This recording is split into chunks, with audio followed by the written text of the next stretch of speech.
In today's video, we're going to show you something that allows you to run your air conditioner no matter what size it is with a generator in the event of an emergency power outage. And that device is the Micro Air Easy Start Flex. Now they've taken the brainwork out of trying to find the correct unit for your size AC, something that I struggled with and thought was really confusing.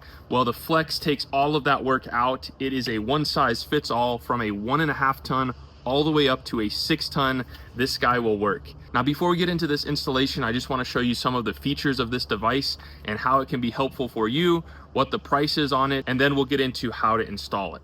This video is brought to you by Mr. Cool, America's #1 choice for quality, affordable DIY HVAC equipment. So the biggest advantage to having the Micro Start Flex is that you can power this with a generator. Now, what happens when you start your air conditioner is that you have a huge spike in amps and then it slowly goes down. Well, usually with a generator, it only allows so many amps at startup, and usually it's over the limit. So you would have to have a massive generator to run this AC unit. Whereas with the Micro Air Easy Start, it reduces the inrush amps, allowing you to run it on a generator. Now, some of the other advantages are that if your compressor makes a lot of racket when it turns on, this will significantly reduce that. The way that it works is it turns the fan on out here first, and then the compressor, and you'll notice a significant sound decrease if you have a loud compressor.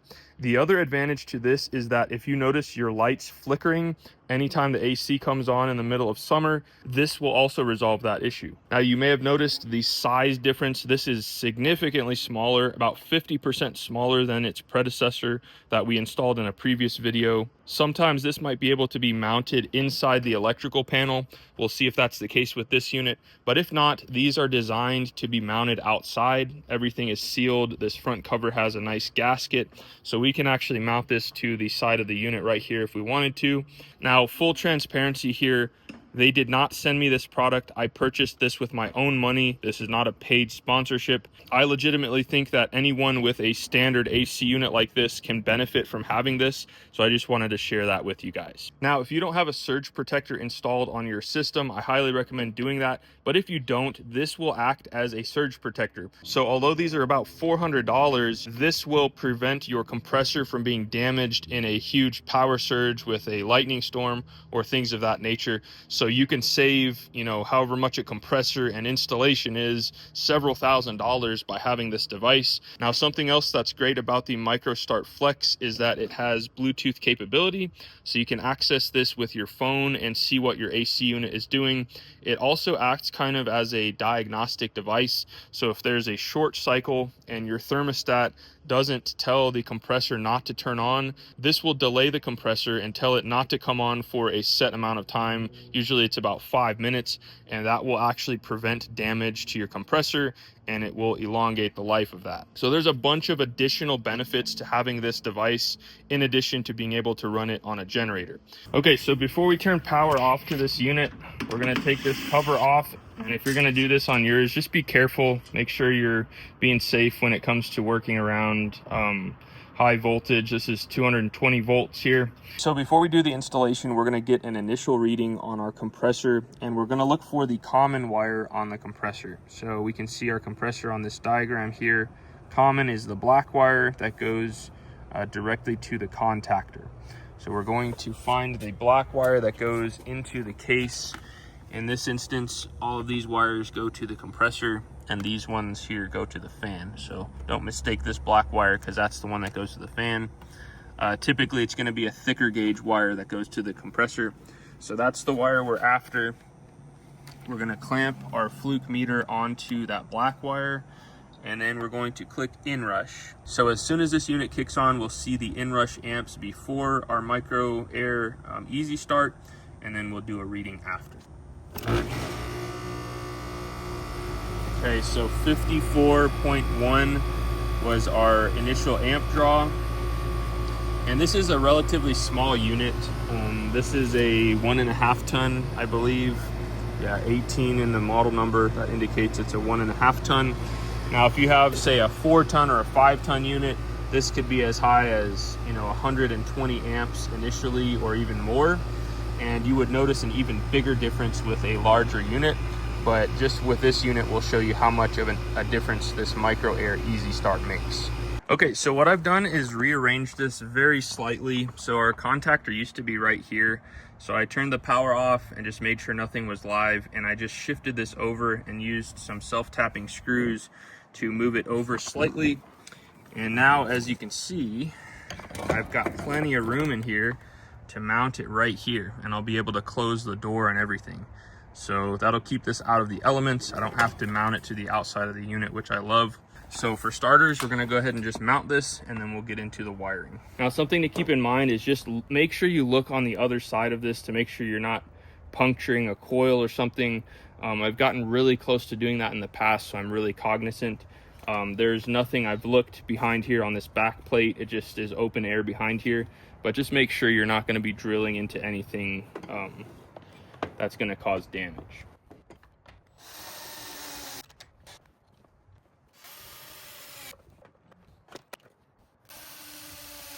Okay, so I decided to just route this in case I want to use this on another unit. I don't want to take any of this covering off, so I'm just going to route it up and over, and that's going to be totally safe. Now, as far as the installation process, we have these different QR codes. So we're going to select this one right here since we're doing a residential application. And depending on what you have, you'll pull up a different set of instructions. So before we get into this wiring, I just want to show what these components are. So this down here is going to be your contactor, and it's going to have a little button. That button, when it energizes, it sucks that button in, and it basically connects the power that's coming from your home through this whip to the bottom of the contactor. It connects it from here to here. So it energizes both the compressor and the fan, and that's the purpose of this contactor. Now you have these two smaller wires. They go to these the little thermostat wire that goes to your thermostat. So that when the thermostat gives signal for cooling, it energizes these two pins here and it pulls this contactor in, allowing current to go through. Now the other critical component is the capacitor. Now this ensures that the windings are in the proper rotation and kind of gets the motor started. And these do have energy contained in them even after you disconnect power. So this is what I want to show. So we've got our disconnect pulled, but what we want to do in addition to that is make sure that we don't have power right here. So let's hook our leads up to our multimeter and check for voltage there. Okay, so we've got our leads connected here. We're going to go to voltage, AC voltage, and we're just going to take our two leads and put them on these two main connectors here. We have 0 volts, and then if we go to ground from one of them, ground to the other one, we've got 0 volts. So we've confirmed that this is completely dead. Next, what we want to do is de-energize the capacitor. And this is very easy to do. So we're just going to take an insulated screwdriver like this, and we're going to just arc these leads here. Basically, that's just going to de-energize any of this. Now, since we can't exactly get to this one, we're just going to take some pliers and pull this singular pin off for our fan and do the same thing. Just arc that one. Just arc all of them, and that will discharge the capacitor. And then you can touch these pins, no problem. Okay, so we've got 4 wires here, and something to note is that the brown wire, it says connect this wire only to the run winding. If you accidentally connect to the run capacitor, damage will occur and the warranty will be voided. So that's pretty critical. Make sure that the brown wire goes directly to the run winding.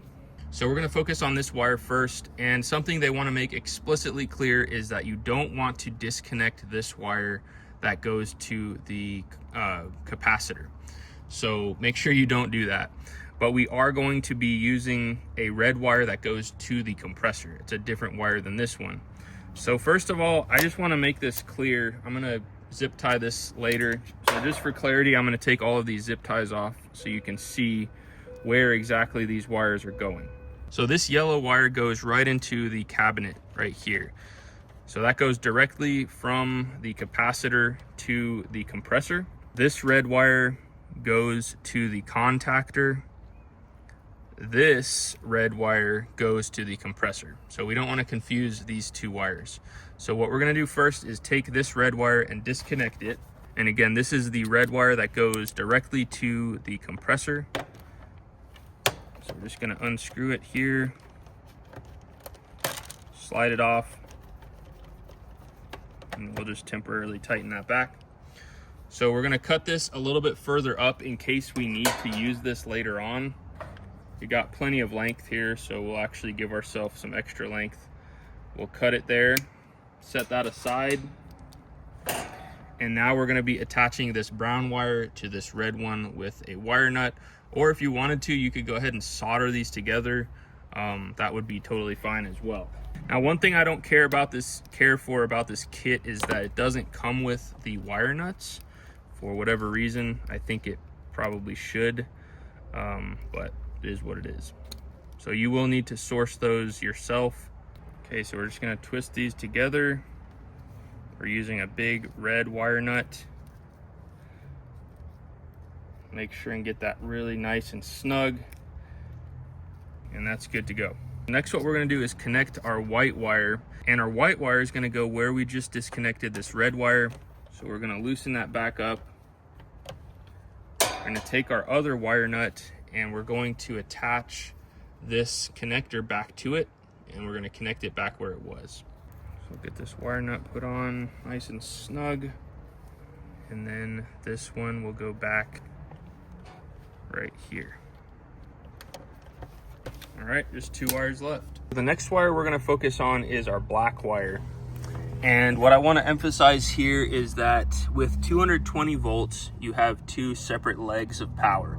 These each are separate legs of 110 volt power. That makes up 220 total in split phase power. So this line that we just connected our red wire to, as you can see, it's in line. There's a metal bar that attaches these two. So our black wire is gonna go on whatever side is not the side where this red one was. So if this red one was over here, we'd wanna attach our black wire to the opposing side. So in our instance, red is attached on the right side. So this black wire is gonna go on the left side of the contactor. And this wire is going to attach on the top side of the contactor, not the bottom. Now you'll notice that there's spade connectors there and there's nothing on here. So what we're gonna need is a spade connector like this that has the female end there, and we're gonna need a tool to crimp that. You can use a pair of pliers, but this crimp tool makes it a lot easier, and it's a wire stripper as well, so that's convenient. So we're gonna go ahead and crimp this onto here and get it attached. All right, so we're just gonna strip this back a little bit further here, about like that. Make sure all of these strands are nice and round so that they'll slip into our spade connector. We're gonna slide it in until we see the end right there. And while we're holding it with one hand, we're gonna find the yellow notch here. It's gonna be that guy. And we'll just put it right over it to where it's in that groove, and then we'll crimp it. And that's gonna really smash those stranded wires onto there. I like to go kind of back and forth, make sure that it's crimped really well. And that's it. Give it a good tug test, make sure it's solid. And then again, that wire is going to go right on this top terminal here. Sometimes if you're in a tight space like this, you can grab some needle nose for extra leverage. Make sure that's on there all the way. And that is that. So the last wire we need to focus on is our orange wire. And this one is very simple. We need to put another spade connector on it, which we have right up here. And that's gonna go onto the terminal that is labeled hermetic. And it just has a singular yellow wire. Now, if yours has more than one wire on this, refer to the instructions. Most units will just have a singular yellow wire there. But if yours is more sophisticated, just use the instructions and it'll show you what you need to do. All right, so we got our orange wire hooked up to the same terminal as the yellow there with our spade connector. And I did my best to just wrap these up and keep them off of the outside cover here. So that finishes this installation. So really easy to do. I didn't think there was anything overly complicated about it. Only 4 wires So again, just to recap, we disconnected this red wire from the top right side of our contactor and we attached it to our brown wire. Then our white wire, we attached this little pigtail that's red, so it's the same terminal that goes here, except it goes to the white wire for our easy start. Our black wire goes to the opposite side of the contactor right here on the top, and our orange wire goes to the same terminal as our hermetic wire, that yellow wire. This is the hermetic terminal on the capacitor. So this is finished. Okay, so now what we're gonna do is we have that same black wire in our amp meter here, and we're gonna set this to inrush, restore power to our disconnect, get it calling for cooling, and we'll see what our inrush amps are. Now the first 5 attempts, the micro start is going to learn the compressor, and it will actually dial in how this compressor runs and what it can do, so it's adaptive. And then after those 5 runs, you can then run it on a generator. But this will be accurate in telling us how this has reduced the inrush amps of this compressor. Okay, so as soon as we put this in, we're calling for cooling. The first thing that we'll notice is the fan will come on. There we go. And now let's see what we got when the compressor comes on. 8.4 amps. Wow. So we went from 54 amps to 8.4 amps. That is really impressive. This Easy Start Flex really does work, and this is such an awesome thing. I'm really stoked to have this for multiple reasons other than just having this to be able to run my generator, which we'll show you in just a second, but also to have all of these other features for about 400 bucks. I think it's a great thing to have. We can see our status light in there. I believe there is also an indicator. If there's a malfunction, this will have a red indicator. So, and again, you can use the app to see what exactly the unit is doing. And you can also see how many amps this has pulled every single time this has started, which is also really cool. All right, so everything is buttoned up here and you can't tell we even did anything. That's the coolest part about this Micro Air Flex. So next we're gonna hook up our power station to our power inlet box and see if we can run this guy. All right, guys, so we have our Jackery Explorer 5000. This is such a capable machine, and it has 220 power, split phase power. So we have that plugged in, and this is going to go into our power inlet box. Shows you how easy this is to get backup power. So now we're gonna simulate if we just had a power outage. So first of all, I'm gonna turn my solar off to make sure nothing is getting damaged there. But this is called an interlock kit. And what it's designed to do is make sure that your generator power and your main are not on at the same time. So we're gonna simulate a power outage here. Power just went off. If the power was already off, nothing would have changed. We're just pushing this off to make sure that no energy can come back in. Now we're gonna push the interlock kit up, and we're gonna turn on this breaker, allowing this to not be able to turn back on or potentially hurt anyone who's working on those down lines. So now all of this energy from our Jackery 5000 is going through here, through that breaker, and into any of these circuits that we want. So we're gonna turn on our AC power here. We heard some things click inside. Right now we're pulling about 700 watts of energy. So this is saying we can run it for about 6.5 hours at this rate. But of course with our AC, that's gonna jump up. So let's see if this is able to handle it. Okay, so again, power is just coming from the Jackery. This should kick on in just a moment, all on our Micro Air Easy Start, as well as our Jackery 5000. Okay, there we go. So our fan came on, moment of truth. Will our compressor start? Here we go. Our AC is fully running off the Jackery 5000. So let's see what that guy is pulling.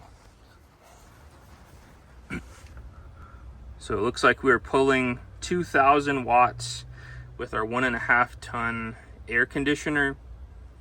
So one thing you'll notice is that this will not change how many running watts your air conditioner pulls, depending on the efficiency and, for me, the size of this unit. It's basically the smallest AC unit you can get.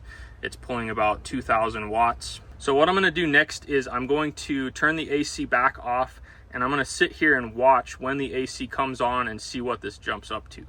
Okay, so power is on to the Jackery. Says we're pulling 6,000 watts. Guess my hot tub heater was on, so I went ahead and shut that off. Okay, so our Jackery is on. We're gonna pull up the Nest app and we're gonna bump this down to say 64 degrees. And we'll notice what happens.